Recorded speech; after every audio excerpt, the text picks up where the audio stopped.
Hello and welcome to the career shaper. मैं हूं सुभाष पोद्दार।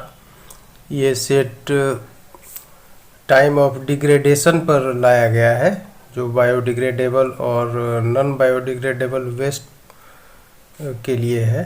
उसका टाइम ऑफ डिग्रेडेशन यानी जैव अपघटनीय और अजैव अपघटनीय अपशिष्टों के अपघटन का समय, उस पर ये वीडियो है। तो ये इम्पोर्टेंट है। जैव अपघटनीय और अजैव अपघटनीय अपशिष्टों के अपघटन का समय, इससे प्रश्न अवश्य बनेगा।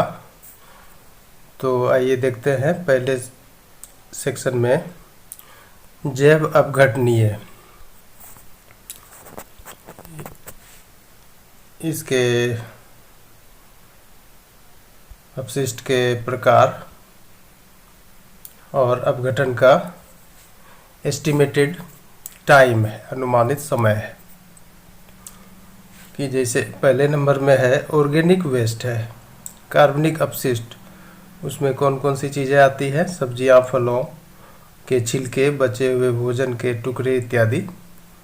तो इसका जो अपघटन का समय होता है ऑर्गेनिक वेस्ट का, ये है 1 से 2 सप्ताह।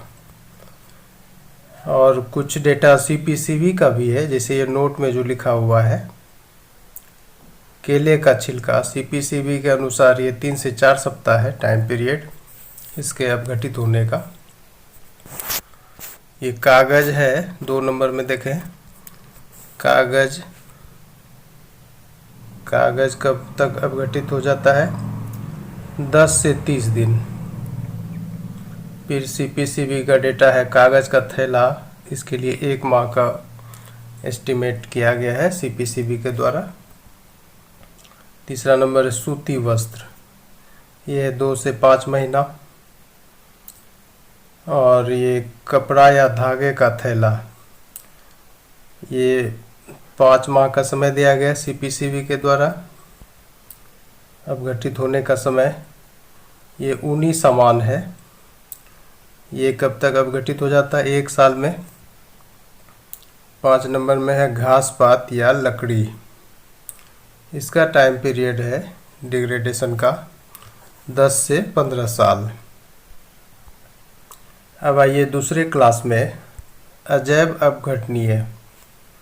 ये नॉन बायोडिग्रेडेबल जो भी चीज़ है, वो उसका टाइम पीरियड क्या है अपघटित होने का? तो पहला नंबर में देखते हैं टीन हुआ, एल्युमिनियम का या अन्य धातु का कैन हुआ। तो इसका टाइम पीरियड है 100 से 500 साल अपघटित होने का। लेकिन सीपीसीबी का जो अनुमान है एल्युमिनियम का डिब्बा के लिए, ये 200 से 500 साल का है। प्लास्टिक बैग को लेते हैं। ये प्लास्टिक बैग, ये कब तक अपघटित हो जाता है? 10 लाख साल लगता है इसको अपघटित होने में। दूसरी ओर ये प्लास्टिक थैला या फोम का डिब्बा है, तो ये सीपीसीबी के एस्टिमेशन में हजारों साल दिया हुआ है। और लास्टली शीशे की बोतलें, अब इसका देखिए ये अनिश्चित है, इसका कोई टाइम पीरियड नहीं है। ये कब तक अपघटित होगा इसका एस्टिमेशन नहीं किया गया है।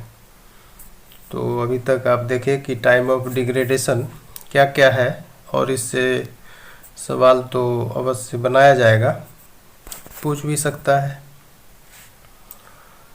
अब देखें दूसरा है फसल जनित अपशिष्ट में पोषक तत्वों की मात्रा।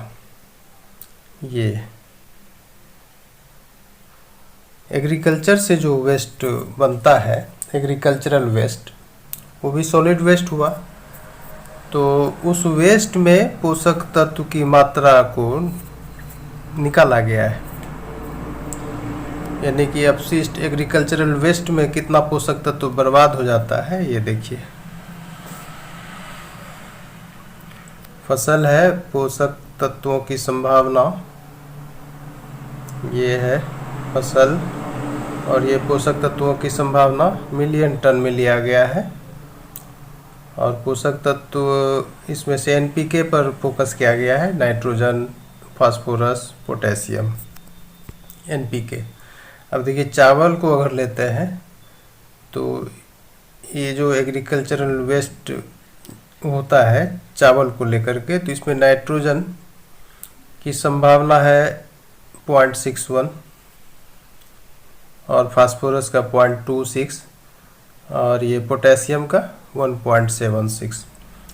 गेहूं में अगर वेस्ट बनता है तो ये तो चावल के लिए था, ये गेहूं के लिए है ये सब डेटा।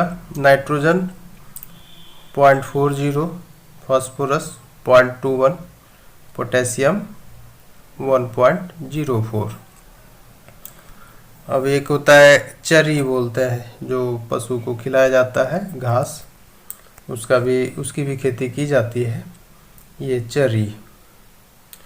तो चरी के लिए देखिए नाइट्रोजन 0.08, फास्फोरस 0.06 और पोटेशियम 0.30।